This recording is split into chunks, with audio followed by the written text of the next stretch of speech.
the button, Flagman. Yes, welcome to the show. Hello. Thank you for having me on the Now, New Metal Agenda, we baby. cannot hear you, but if we you could can't hear hear me. you, I'm assuming Oh, no. you'd say something along the lines of, very good to be Oh, no. here.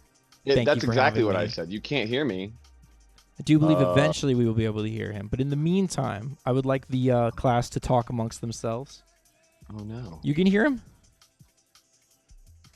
You guys guys can hear me. him. They can hear me. Wait a minute. Nice. Wait. I can I hear. think this is me. I think this is a me thing. Hold on. Speak. Hello, hello. Oh, everyone in chat, boo. Everyone in chat, go boo, boo. All right. Thanks so much for coming on the show. I think I just asked this before you jumped on, but which Flagman are you again? I am Sam. You are Sam. I thought I was going to get bailed out by the Zoom name tag, and your Zoom name tag is also Flagman, so it's like I did that on purpose. I was thinking of going listen to Flagman. I thought it might be a little too long. You were the worst. Yeah. Well, I am a little hungover, as I always am on Mondays, just a little bit hungover Good. from yesterday's festivities. And I was listening to the song Dinner today, and I was thinking to myself, I was like, this might be the worst song to hear when you're hungover ever recorded. Yeah, I was gonna say that's an interesting choice for a hangover cure song. It might jolt you out of that feeling. It didn't. It didn't. It pushed me you further deeper. down into the pit. It further sunk me into the drudgery of it. But congrats on the record. It's amazing. I feel like the responses to it have been universally positive. All I can say is, I don't want to project too hard as to what I think about the record. I want to talk with you about it. But this really feels like the dream of Primus's anti-pop fulfilled. Okay, I can see that. Anti-pop being Primus's like very widely disliked new metal album. Yeah, they did Family Values on. This feels like an album to me that would be made by someone whose favorite Primus record was anti-pop.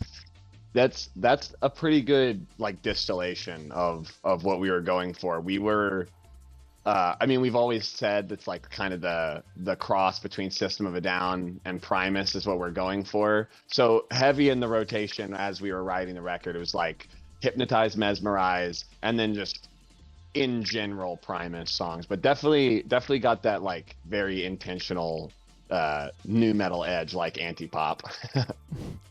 So with this is this your first studio album? This is our third, technically. We've been a band for like almost 10 years, but we did the classic local band thing of like, we're a band, we have 5 songs, we're going to record 5 songs, and we're putting out an EP. And we, like, the first few years of the band, we would, like, put something out and have it out for a little bit and then pull it all back down and be like, wait a second, we don't want to play any of these songs anymore. Like, really? What are we doing? Yeah, so we have a couple, like, this is technically our, from, like, what we consider Flagman canon, like, the third record. Okay, so this is the third album, and you said you've buried the bodies, the embarrassing stuff? We have buried most of them. I think there might be stuff floating out there. I mean, there's people that like bought it on Bandcamp because it was online for several years. The Flagman leaks. We need the Flagman leaks. Somebody's got them out there. The files are there, which is funny because I don't even know if I have all the files anymore. We were looking. We had a friend ask us if we still had them, and I was trying to put it together so they could listen to that. That old material, and I was like, I don't even know if I have all of those songs. And really? I've got them in like various formats too. Like some of them are in waves, some of them are like project files, others are like MP3s. So there's some Flagman unreleased or buried material out there. It's not very good, just spoiler alert, it's bad.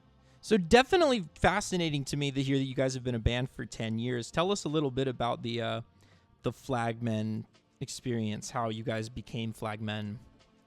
Well, how so you I went started from the band Flag Boys to Flagmen, if I may. Exactly. Individually, that's exactly right. Individually, we're Flag Boys. Together, we're Flagman. We're like what is it is it Dragon Ball Z where they touch fingers and they morph into one? I didn't have cable growing up, so I wouldn't know. Gotcha. Somebody in the chat. Yes, it is. It is a Dragon Ball Z thing, though. I think it's Dragon Ball Z. So I started the band like right out of high school, and for a long time it was me and our old guitar player Cody, and we didn't have a drummer for like 2 years. We like cycled through people because drummers are impossible to find. We knew Grant, our current drummer, was the guy, but he was, when I first asked him, was too busy and he said no. It broke my heart. If the drummer is the hardest member of a band to find, who is the easiest? I think so. It's like there's a ratio. It's like guitar players, for every like 10 good guitar players, there's one good bass player, and for every 10 good bass players, there's one good drummer. Wow. That's what I think. Is it's like you can find people are good at guitar. There's a lot of good guitar players floating around. Now the other factors you have to weigh in is it's like, you know, when you're picking band members, it's like you know, good at their instrument, available to play, and then like fun to be around for in a van for, you know, weeks at a time. Certainly the most important thing. Yeah, exactly. It's like, okay, all this other stuff's good. Can we live like 6 inches from each other's face for 3 weeks without wanting to kill each other? Would you have the greatest drummer in your state in your band if you did not like the guy personally? Oh, that'd be really tough. Having a tough hang. It's the we don't have anything David in common? Silvera conundrum. Yeah, is that the same thing? David Silvera of formerly of Korn. He was widely disliked. Gotcha. I knew he had left, but I didn't know the like legacy behind it. It was a thing.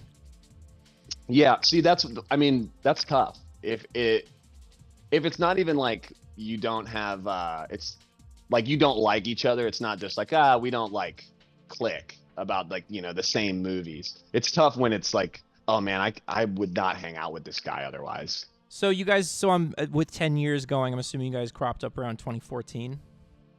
Yeah, I think we started writing.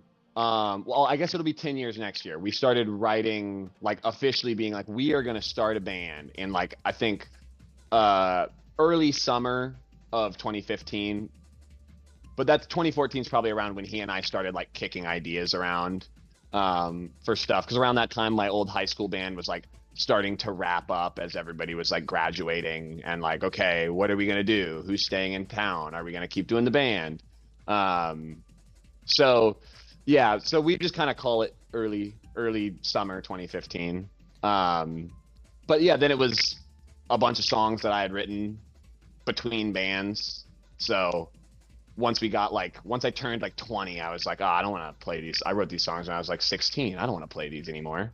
And who are some of your key influences that aren't System of a Down or Primus, since that's obviously where everyone's mind goes to? Right.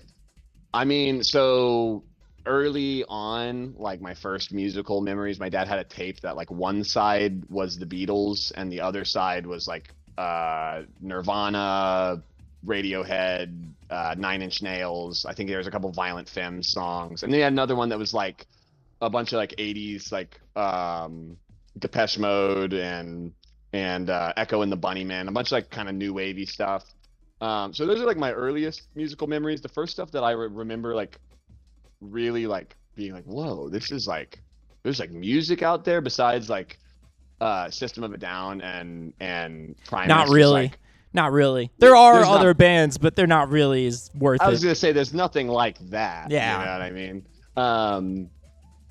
Tom Waits, obviously, love that stuff. Got introduced to that through Primus. You know, I was really big into the Chili Peppers when I first started learning bass, but I was in middle school, so don't hold it against You're me. already apologizing for it. You're like, I'm sorry about that. You know what? I grew out of it really quick.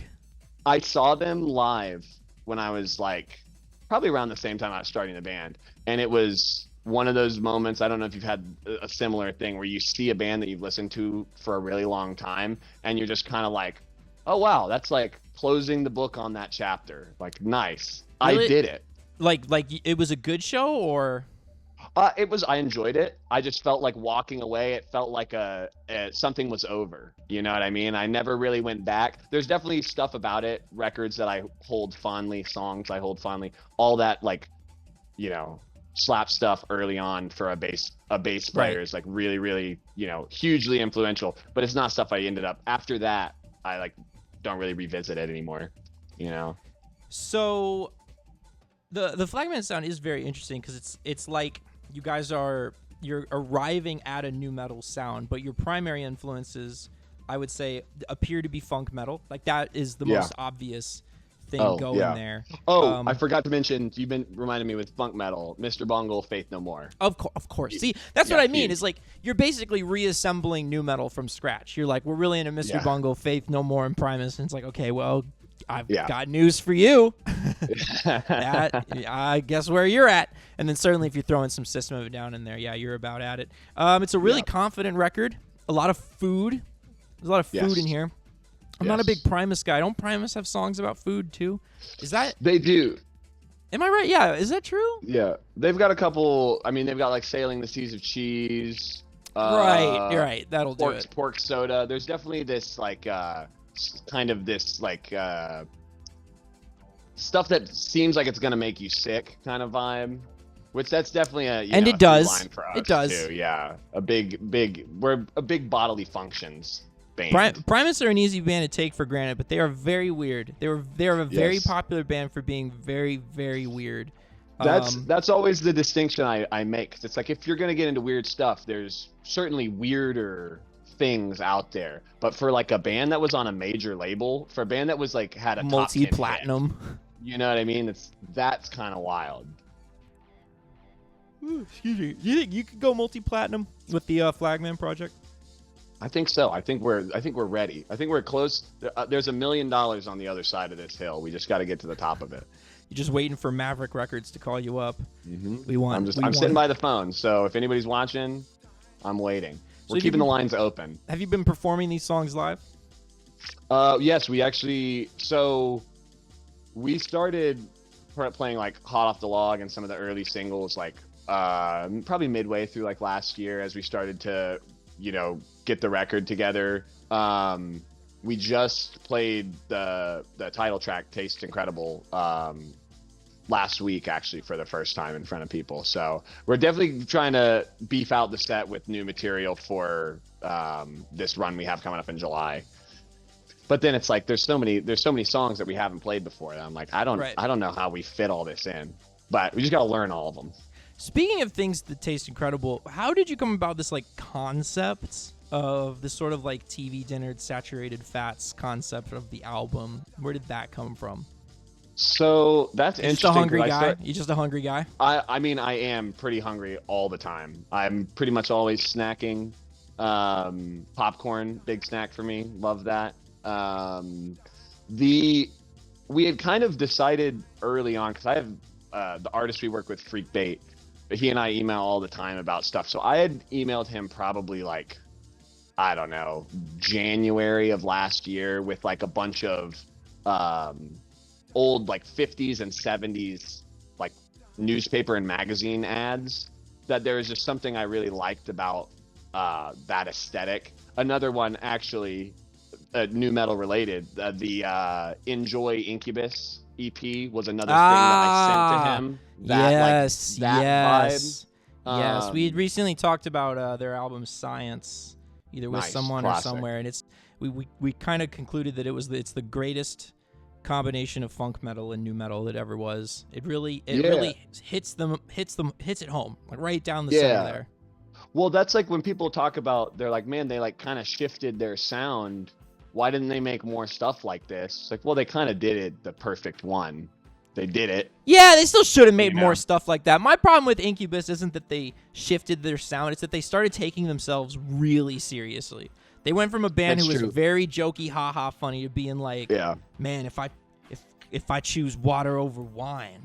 Yeah, dude, we gotta write some contemplative stuff, the shit that makes you think. Brandon Boyd was way more enjoyable as a goofball. He made for a really handsome goofball, and I liked when he had the djembe. He'd wear it between his legs. The djembe, the dreads, the white boy dreads. Yes, that's classic. I've been keeping tabs on that. As of now, I'm still not allowed to have white boy dreads, but I'm holding out hope. You're waiting. I'm filing for an exemption. I've put in paperwork. Filing for an exemption. You've got the pictures of 1997 or 98 Brandon Boyd. You're like, this is what I'm going for. When I was writing, you have to write an essay. What I was saying was I'm not appropriating a culture. It's white boy nu metal culture. It's my culture. I don't think I'm going to make it happen, but I had to try. We'll see if they accept the proposal, but You know? So we got some Incubus. Okay, so we got some Incubus influence. That's we cool. got some Incubus and, in there, yeah. You know, it really manifests in some truly wacky and wild songs. Champagne Roses, I think, seems to be the consensus hit. But Hot Off the Log, Neon Mausoleum are amazing. The aforementioned Dinner is one to listen to when you're coming off mushrooms, maybe. It's a very calm song. It's a very mellow song. It's like your aqueous transmission. Yeah, is what exactly. that is. Just sit down with a pair of headphones, close your eyes, just let it wash over you. Yeah, I bet there's a 10-minute version of that in the vault somewhere. There's, you should keep in the vault. We did so much like demoing for this record, which was funny to do that with a song like that, and everyone was like, pretty much everything else besides that one was pretty meticulously written out, but obviously that one was just kind of us standing in the room together, like cueing when we're gonna go back into just like noise and stuff like that. So there are some demos where it's like, all right, we have to trim that down because it's like, this can't go on for 6 minutes. People are just gonna take the record off and never hear the like voice that comes in at the end. Smash it over their knee. Yeah, they'd be like, something's Flagman. wrong with this album. Yeah, like I gotta get this out of here. Do me, you know what? We've been talking, so me and you this whole time, obviously. But can you introduce the rest of the band? Yes. So starting with yourself. Starting with yourself. For anyone just joining us. I'm Sam Stewart. I play the bass and sing. Singing is a loose term. Then we have Grant Freeman on the drums, and he also does like some of the like programming and sample stuff like on the record. And then up to this point. Up to this record, we had Cody Singleton on the guitar, but he had to defend his belt in the West Virginia Mountain Milk Chug Mile, so he had to take a step back from the band as we were starting to get on the road. I can't tell if that's true or not. That sounds so... It's what you got to do. It's a time-honored tradition. You've got to run up this mountain in West Virginia. You got to chug a gallon of milk every mile, and whoever does it gets to the top. You're the West Virginia Mountain Milk Chug King. Man, y'all are bored out there, huh? I mean, I don't want to speak on his family's traditions. That's just what they do. The belt's been in his family for a long time. I'd rather him be out here shredding licks, but he's got to run up that mountain and chug milk. That sounds disgusting. It sounds like you'd slide down that mountain on your own vomit. That's something that would not taste incredible. Hot sun milk. But wow. So that's he and I actually started the band. So up to basically we started touring in earnest last April, and it was kind of a little bittersweet moment for all of us to be like, oh wait, it seems like life's kind of taking us in different directions here, with your responsibilities to the Milk Chug Mile and touring, you know what I mean? Rite of passage. Exactly. As far as losing a founding member goes, it's the best case scenario because we're buds. I was just talking to him on the phone today in between his training sessions. Yeah. Well, anything. So I'm curious now. Are there any other new bands that you've been into lately? New bands. You know what I've been which you've had on here, I think a bunch. That new single from Omerta, Charade, has just been, since that dropped, it's really been like, I just need them to put that record out. Because if that was the first single, I need them to keep them in low. I need them to keep taking their time. Just that's true. That's true. That's exactly what they got to do. If you're cooking up, don't put it out till it's ready. But that's been that was just a mind blower. It's like one of those songs where you hear and you go like, oh, you can do that. It's something special for sure. Yeah. It's something special. And on Twitter, someone tried to dunk on it by saying, "Oh, this is just like the new System of a Down." And I'm like, that sounds pretty good to me, man. Twitter just inspires people to be cynical and negative about everything. Because if I discovered a band and thought this was like the next System of a Down, I'd be pretty jazzed about that. Yeah, exactly. I mean, it's the place where everyone goes to just eat themselves. I mean, we get the same thing when people are like, oh, this is just like, you're just ripping off Primus. I was like, hey, man, if there's a band that we're going to rip off, I'm going to rip off my favorite band. So right. I feel this way. There's a lot of young kids right now, obviously very into Deftones, making their own Deftones style music. And a lot of those bands don't do a lot of unique stuff with that sound. And I mean, personally, that's fine. Like you'll arrive at your own style eventually. You can't, like the days of like Interpol, The Strokes, and Block Party of all like these bands just nailing it with their debut. Those days are over. You got to give people time to figure this out. especially now that everything's like documented from the moment you start doing it. You know what I mean? Because that a lot of bands that you feel like you're like, oh, they had this, breakout record. It's like, well, they were doing other stuff under another name for a decade prior to this, or they were, somebody like Sugar Ray is like releasing new metal albums, and before all of a sudden they're like, someday. Now you can go from forming your band to having your first single out within like 3 hours. Exactly, that's what I mean. It's like, so yeah, it does take a while to arrive to that sound. That's my advice to anyone in the room. Anyone in the room right now that's listening to me, my advice to you is if you have an artist that you love and you want to make music like them, just go rip them off. It's fine. Yeah. Steal chords, sing just like them. It's fine. Just keep going. You keep going. You'll progress. You'll change. You'll find new ways to make that sound your own. So do that. All right. Yeah. We'll write songs like that. When Radiohead started out, they were like, we're just ripping off REM. That's literally what Tom York says. Tom York is like, all we do is rip off REM and the Pixies. Everyone starts somewhere. So yeah, you've got to, and it'll evolve into, like you said, you'll naturally put your own flavors into it. Speaking of flavors, Tastes Incredible, the new album is out now. It's on Bandcamp. I believe it's streaming everywhere. Would you prefer people get it on Bandcamp? They can. You can buy it anywhere. You can go to flagmanband.com and get yourself a vinyl record of it. It's not going to show up because of the censored. blur I have it's on. So inappropriate. The there's vinyl is so inappropriate. You cannot even see it. That's really cool, though. You can't even see that information. That's really cool. I feel like this is the kind of album that sounds like something that would also come in 8-track format. That's next. We just got I hear it and I'm thinking to myself, like, this sounds like a cassette I got at a truck stop. We have them on cassette too. I've got a big box of cassettes right to my left. And people always are like, people buy cassettes? Like, a lot. You would be surprised. So who knows? Flagman 8-track could be next. Flagman Laserdisc. Flagman Laserdiscs. You could do like a Pink Floyd Red Rocks concert experience. Yes. Put it exclusively on Laserdisc. There's this today. What's going through the Twitter negativity, feel bad content chamber today is David Grohl saying like a little joke about Taylor Swift, and of course everyone's got to be as upset as a human has ever been upset about anything about it. And it's funny to me how it's like the primary thing we should focus on. Oh, we got to be so upset about this. It's just funny to me though how new the phenomenon is of having your comments at random shows be like global news. Because I do a lot of archival work, right, with new metal band stuff.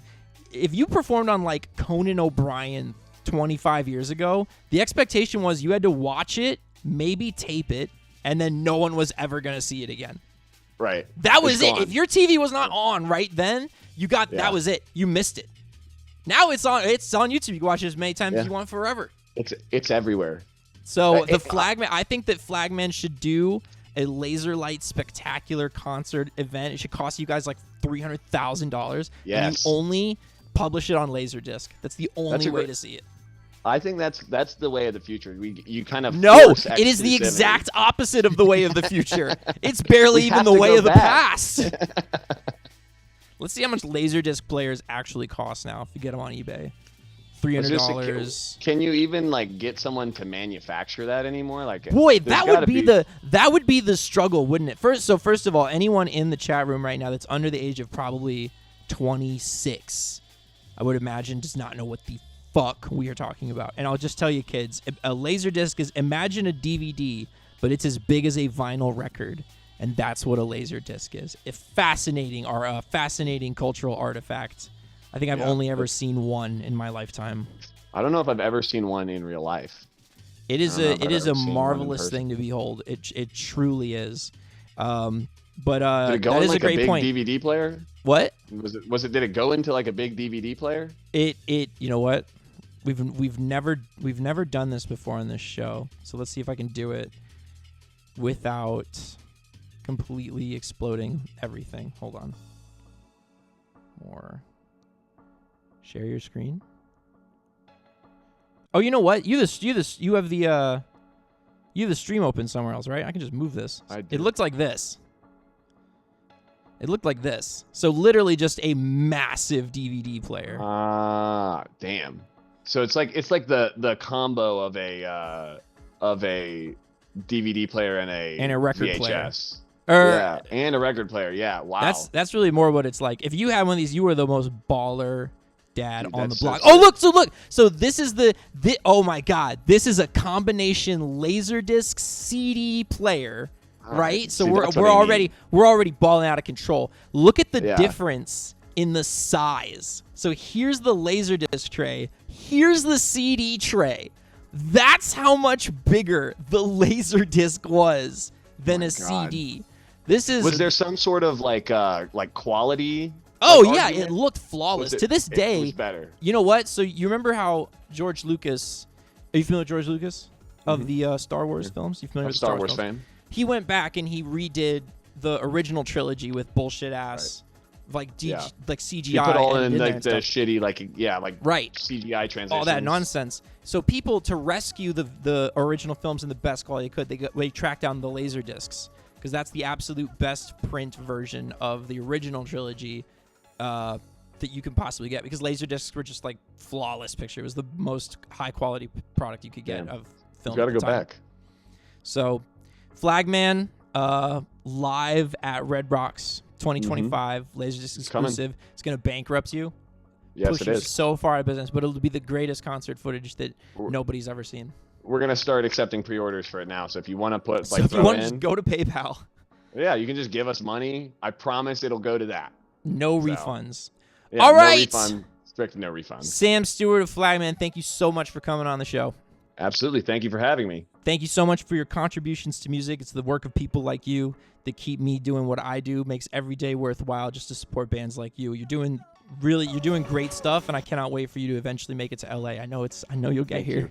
We're coming. I promise. All of our West Coast people, we don't hate you. It's just very far away. I don't really know how it happened, but I get, maybe it was pandemic-y or something, but nobody goes to the West Coast now. We're lost. It's just, for us at least, it was just, we're on the opposite corners. We were trying to route it out, and it was like, there's no way we can do this in like less than like 4 or 5 weeks. By the way, Psycho Stick in chat. What up, Psycho Stick? Psycho Stick. Psycho Stick, whose parody of the song Bodies by Drowning Pool comes up every single time I post that song. So congrats. I can only count to 4, right? See? How did that became? It's like a household, a universal thing. Okay, anyway. Can't get away from Psycho Stick, though, you should come on the show too sometime. I'm sorry. Rude to my guest, though. Sam Stewart. All right, Sam, thanks so much for coming on. Taste Incredible by Flagman in all Circuit Cities and Coconut Musics worldwide. Everywhere. You can get it on Laserdisc now. All right. Peace, brother. See you, buddy.